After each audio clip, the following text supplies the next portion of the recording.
Guys, is it good that the Team Trump is actually drawing up attack plans for Mexico? This is good, right? Any chance Central South American countries band together to help Mexico in this situation? I mean, I can think of a couple. Now, I don't think that they would get personally involved, but I think that they might send over aid or try and help financially. A new directive signed last week by President Donald Trump gives the Pentagon authorization to use military force against Latin America drug cartels designated as terrorist organizations, according to administration sources. Don't worry, Denims, I checked with Grok and he said it was fine. Oh, okay. Okay, well, if Grok said it was fine, then it's fine. A U.S. official familiar with the matter confirmed to Rolling Stones certain details regarding the Trump-signed directive, which was first reported by the New York Times. Other knowledgeable sources working in or close to this iteration of the Trump White House say that unless Mexico gives Trump what he wants, this administration is serious about attacking its neighbor to the south. According to administration officials and others familiar with the Trump administration preparations, it's not a bluff. This American president wants to violently breach Mexico's sovereignty. You know, I'm so glad we got a nice, peaceful dove in office. I'm so happy. You know, I was just so tired of war hawks. How do they go about identifying the cartels in Mexico? Dude, we're going to have Americans in Mexico, and they're going to be like, wait, you didn't tell us they're all brown. Should we round all of them up? I don't know. That's usually how we identify them in the U.S. Also, why is there no sepia filter? I thought that there would be one. And I'm honestly a little disappointed.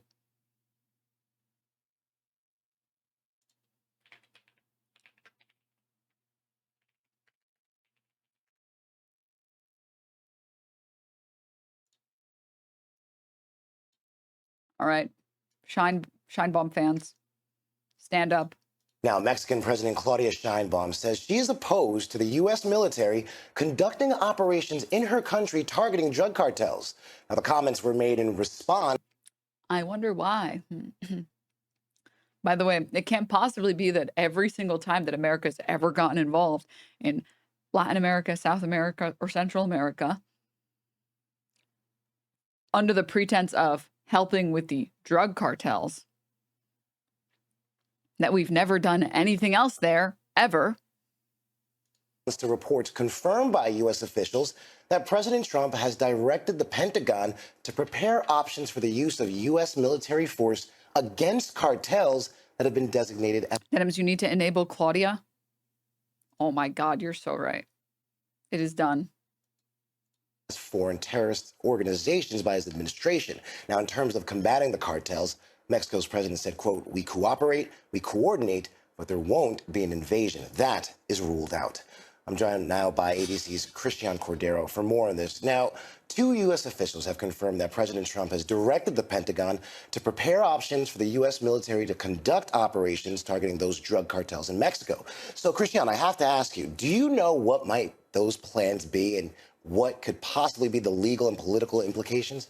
One of the key words in what you just asked, Ike, is legal, right? That's kind of the big question here, is what can be done legally? And just a really quick recap, you kind of touched on it a little bit, but back in February, President Trump designated 8 cartels as foreign terrorist organizations. That's part of the broader crackdown on the flow of drugs and immigration here in the U.S. And so as we kind of dissect that topic and kind of look at it more broadly and more narrowly as it applies to this, you know, the FTO designation allows the government more resources for enforcement, but it does not single-handedly allow for the use of military force. And so there are certainly questions on what the administration exactly is considering here, what's on the table, and what they could potentially move forward on. One U.S. official said that there is no imminent plan for military use, but there are certainly questions about what they're considering, Ike. Now, what is the domestic political context here in the U.S. for these reported plans to target these drug cartels? Yeah, so kind of going back to what I touched on a little bit, right? You have the FTO designation back in February, but this really, if you kind of take an even bigger step back, you can see that this goes back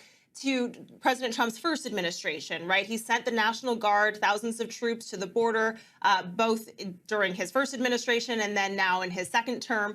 And we have more recently seen the National Guard troops sent to Southern California to crack down on immigration there. And so when you fit it into the broader picture, Ike, this is an escalation of the rhetoric that already exists. President Trump, though, he has not really explained or elaborated on what the plans may be going forward. Now, Mexican President Claudia Sheinbaum, she's had a contentious relationship with President Trump. I know. Remember when we invaded Afghanistan because there were terrorists there? Sorry, I think your sentence should be, remember when we destabilized multiple regions and then we had to invade them because we destabilized them? Dating back to the first administration. So since Trump took office now, what has their relationship been like? It's a fascinating relationship, strained, no doubt about it, right? Because you have the crackdown on drugs, on cartels, on immigration. You also have tariffs, which all kind of tie into and weave into all of that. But it's also really interesting how the president has many times said that he has tremendous respect for Claudia Sheinbaum, and he has shown it in some ways compared to how, we've seen this escalation and the rhetoric against other world leaders. But she has not minced words here, saying that the U.S. military is not welcome in Mexico. Any enforcement against cartels, she says, would have to happen on American soil. Based Sheinbaum. Christian Cordero, thank you for that update. At Denims, let's say you don't assume ill intent. Would you support this action, specifically the targeting of cartels? Okay, let's assume something that is impossible to assume, which is America wouldn't destabilize more regions if given the opportunity to, which is impossible. But let's just say let's just say this would be the most inefficient way to spend our money if our goal is to prevent people from ODing on fentanyl. You know what's a significantly cheaper function or a significantly cheaper way to deal with drug overdoses in this country? Safe injection sites and easily available Narcan.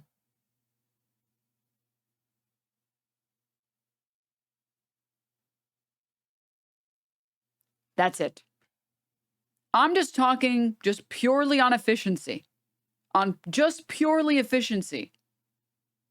If you want to fix this problem, the cheapest way and the most effective and most efficient way is safe injection sites. And it's not close, not by a mile.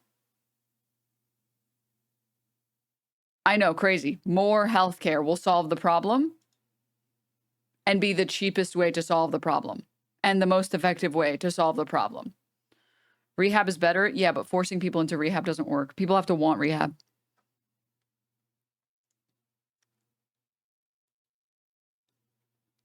I mean, it's the same thing with the story about I fell in love with my therapist story. It's like, that's not someone that can be helped with therapy or psychiatry unless they want help.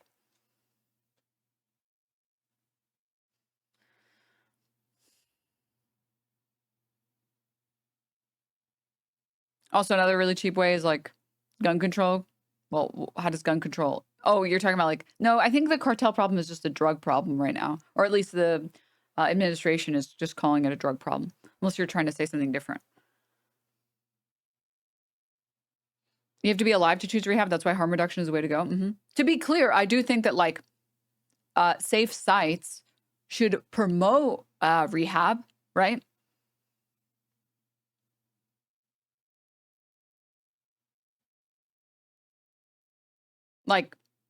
Obviously, but that's like that's like saying you should have syrup with your pancakes. Those just kind of go hand in hand. Here's the safe site, and then you have someone that says, yeah, you can use it. We're not going to punish you. We're not going to penalize you. You're not going to get in any trouble. It's not a criminal activity. We highly recommend, taking us up on this offer when you want to. Highly, highly recommend.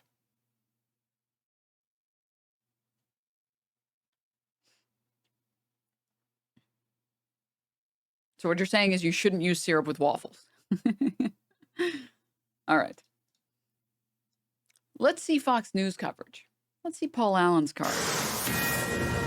Fox News alert, we're at war. Can you imagine being a Fox News viewer and not thinking that they're actively always trying to fearmonger you literally all of the time? Which part of the brain is like, is it the amygdala? Which one is associated with fear? Imagine thinking that Fox News isn't actively trying to trigger the fear part of your brain all the time. Is it actually the amygdala? Yeah. My biology teacher would be so proud of me. Or is that the hippocampus? What does the hippocampus do? I don't remember. Someone else wrote hippocampus and I was like, oh, yeah, amygdala. Involved with the experiencing of emotions, including fear, anxiety, and aggression. Guys. Dude, oh my God, my biology teacher. They'd be so proud of me. Yeah, can you imagine thinking that Fox News isn't actively always trying to trigger the fuck out of your amygdala? Like, it's just, how does a news segment start with, war is coming? And you're like, no, Fox News would never try and fearmonger me, ever. They've literally never done that, ever. Fox News alert, we're at war.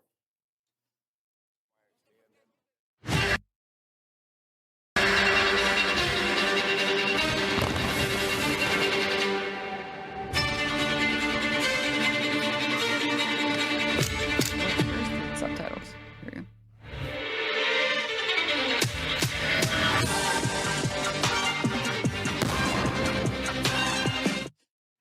Bro, they have a hype reel to get you excited about going to war. A new war ad just dropped, bro. War TikTok edit, dude.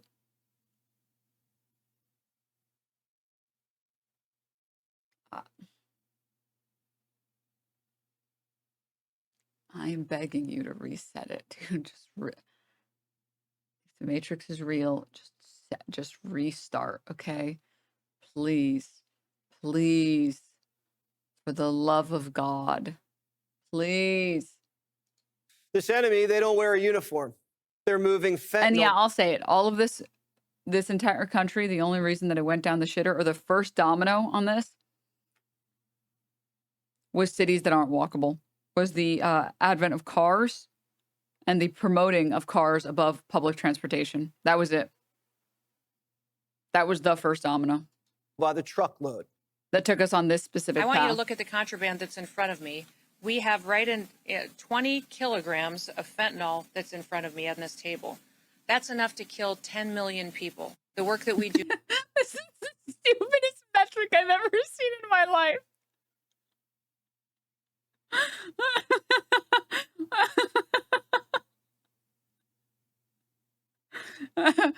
Me showing a bunch of mercury. This is enough to kill millions of people.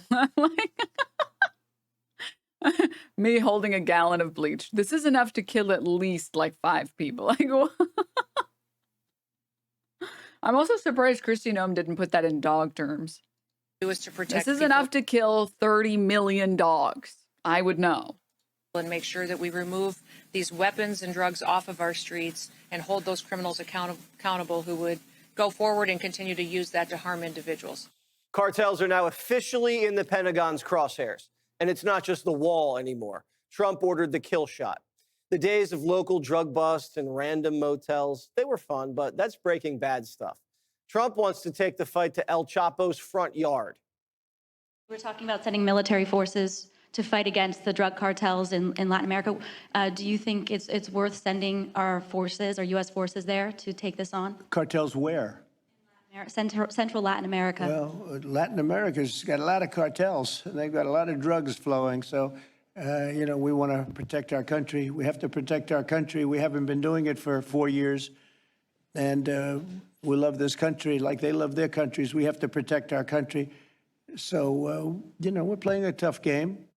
According to the New York Times, behind the scenes, Trump's moving all the pieces into place to pull this off. Mexico's got a big problemo. Yes, but it has nothing to do with Mexican territory. It has to do with their country. It does not involve our territory. So it would be within the United States? Within the United States, exactly. El Presidente doesn't comprehende. This isn't a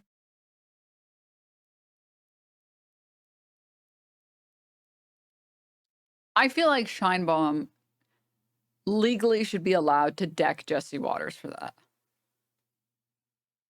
Is that wrong? I feel like she should get at least one free punch on Jesse Waters. I feel like we should have a sanctioned, like, freebie. Claudia should be allowed to do one. At least.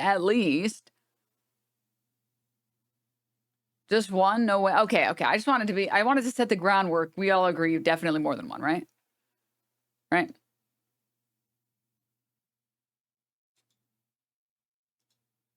Okay. Honestly, everybody should get a shot. He's so punchable.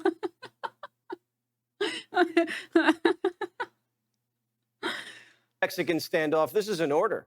The CIA is already flying surveillance drones over Mexican territory, gathering intel on the battle space. And Trump's not sending diplomats. He's sending Hegseth, maybe with a new title. Secretary of Defense, Secretary of War, Department of Defense, Department of War. Well, that's what it was for many, many years. You gave me that knife hand, Will. We'll see. Stand by. I don't get in front of the commander-in-chief on that. But our job is to ensure our enemies know exactly what they will do to them if they threaten us, up to and including total war. So we'll. Yes, our enemies will find the Signal group chat, Hegseth. Mm-hmm. Oh, so scary. Be prepared. Stand by. There might be some news on that. This is about protecting the homeland from groups like the Sinaloa cartel. They import fentanyl from China and traffic it into the United States. Look at that. Trump designated them terrorists. And if they get cute, they're getting Soleimani'd. You know who did the roadside? Why are we in this timeline? They're gonna get Soleimani'd.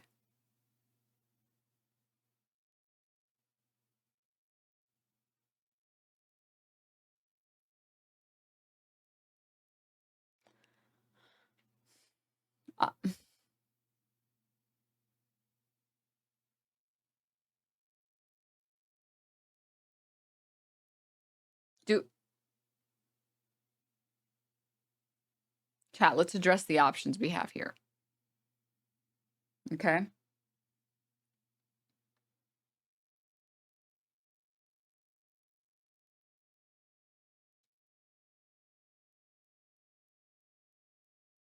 We could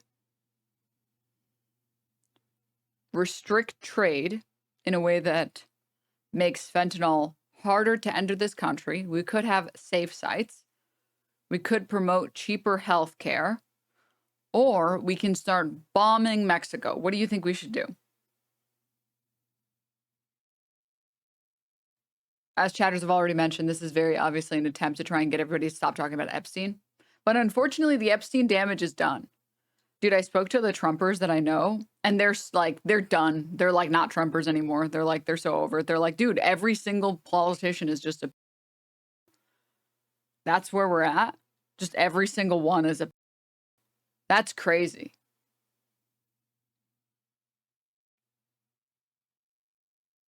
It's like, yeah, the damage is done. The Epstein damage is fucking done.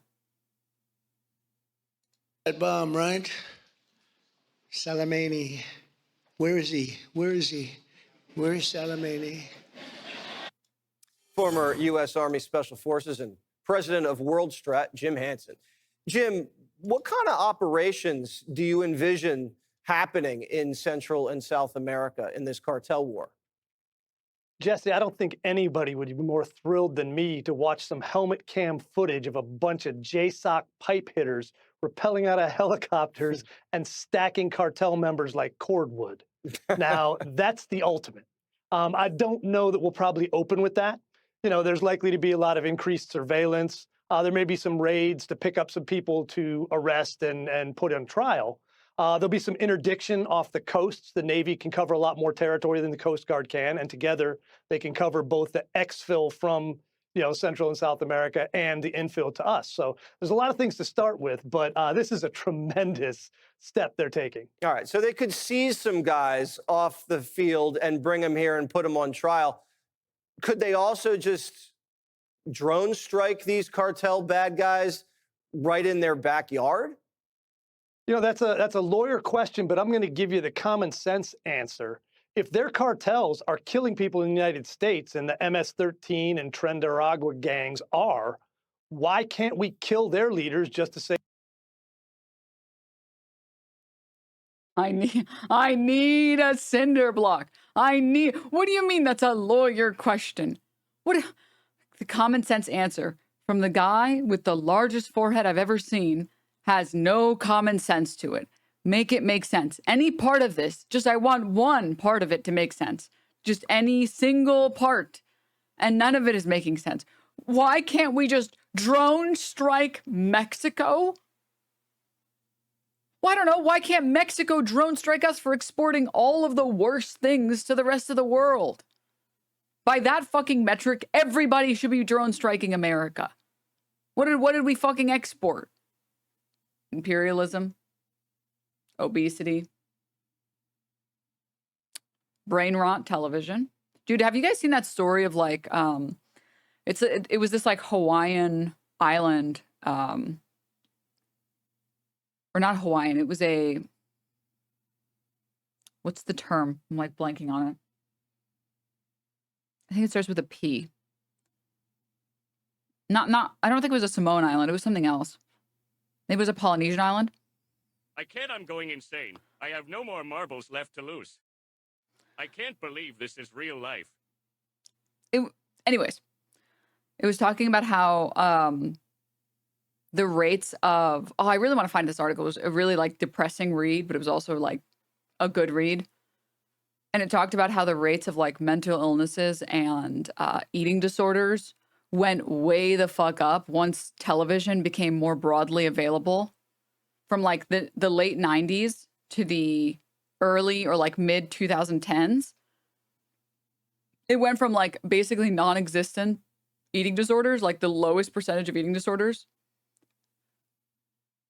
to like 40% of like the female teenage population had an eating disorder. Maybe it was a Samoan island.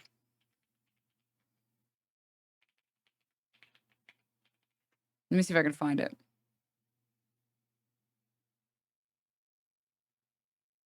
Oh, was it this one? Fijian girls succumb to Western dysmorphia. I think it was this one. This like actually, this is one of the most depressing reads that should make you fucking hate everything about America.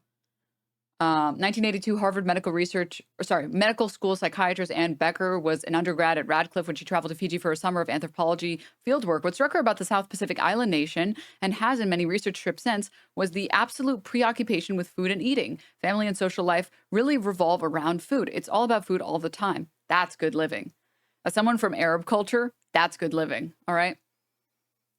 It is good living. I actually like cannot fathom, by the way, people who don't offer food or water when you enter their house. This is like super Americans that I've met that are like true Americans. Like if they took one of those DNA tests, they would just be like a pug or whatever. Or what is it? What's the dog thing called? You guys get what I'm talking about. They just like dude, Americans do not offer you shit. They have to be like very mutt, not pug, excuse me.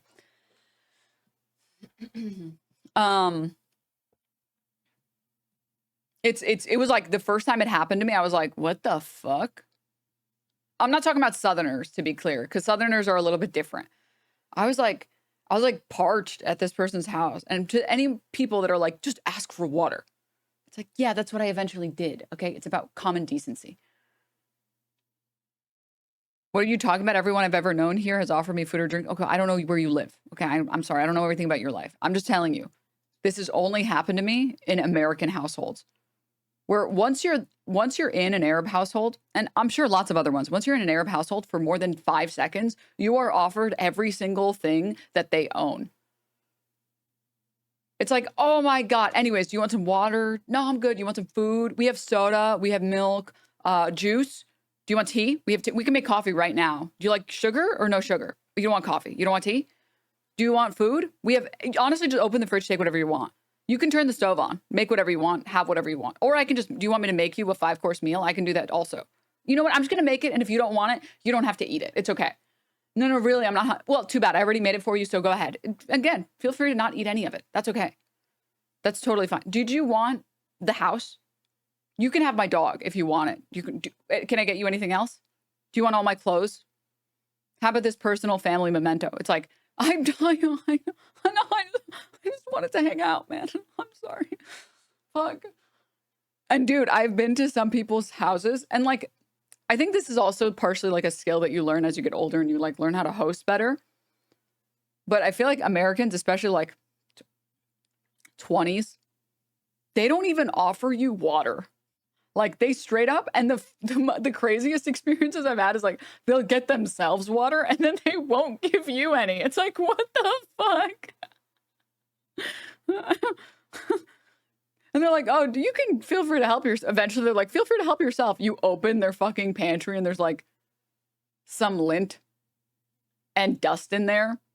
And it's just like one Welch's fruit snack. It's like, yeah, let me help myself. Like, I'm helping myself.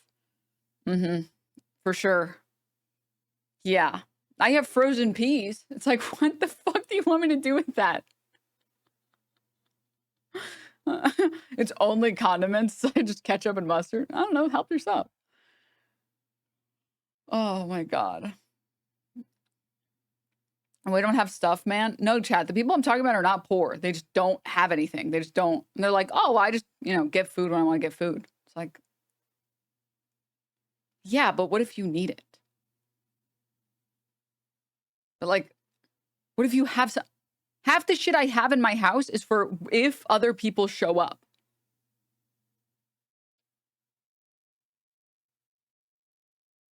Because that's how you should plan your home. Anywho, moving on. Sorry, move on. It's about behavior, not about wealth. Yeah. All right. What the fuck were we? I'm taking notes. But it's partially like a cultural thing because I think a lot of the Americans that I've run into that are like that, they just expect that if you want something, you'll just take it. Or like you'll just ask for it. Like it's a very like, I feel like speak up culture, like greasy wheel or squeaky wheel gets the grease or whatever. And it's like, but they're your guests. Your guests should be always treated like royalty.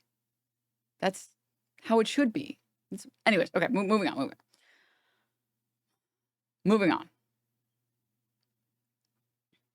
Let's continue.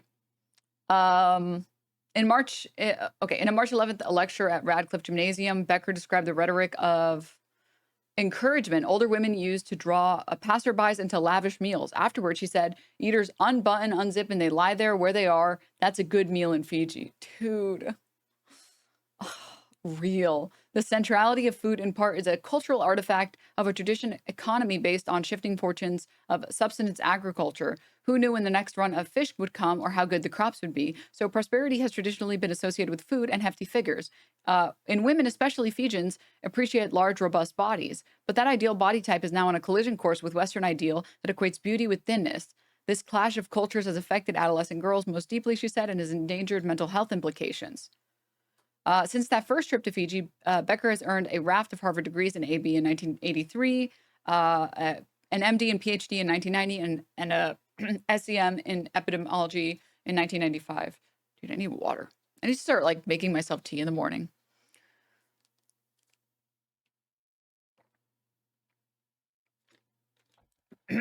All right. Let me scroll down because there's a lot more of this. All right. Results were startling. In 1995, without television, girls in Fiji appeared to be free of the eating disorders in the West. But by 1998, after just a few years of sexy soap operas and seductive commercials, 11.3% of adolescent girls reported they at least once had purged to lose weight.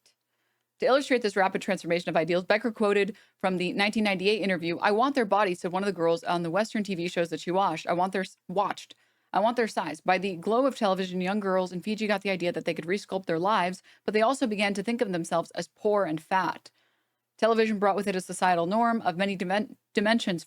She said, for one, it dislocated traditional clans. Becker showed a picture of the chief's family in their living room. To one side was a television and the other side was a treadmill. Television and the other Western influences also stimulated an appetite for consumer goods hardly anyone could afford. Becker gave an example. To feed his family one meal at McDonald's, a farmer would have to grow and cut 1 ton of sugar cane. And then I want to scroll. Here we go.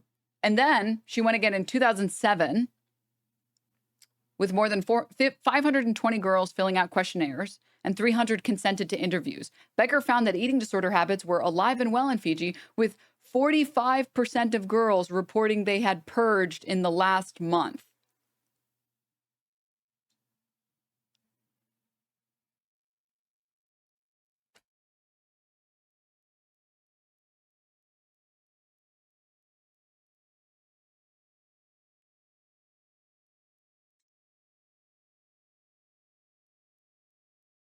Bro. Do you see what I mean when I say that, like, if by this logic, we're allowed to drone strike Mexico because people in Mexico found a market for fentanyl in the US? Every other country and every other people at this point have at least deserved or like have earned one drone strike on the US for all the dog shit that we've exported. 90% or something really high of guns in Mexico come from the US.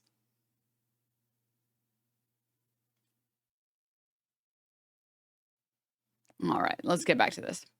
And you know, that's a lawyer question, but I'm going to give you the common sense answer.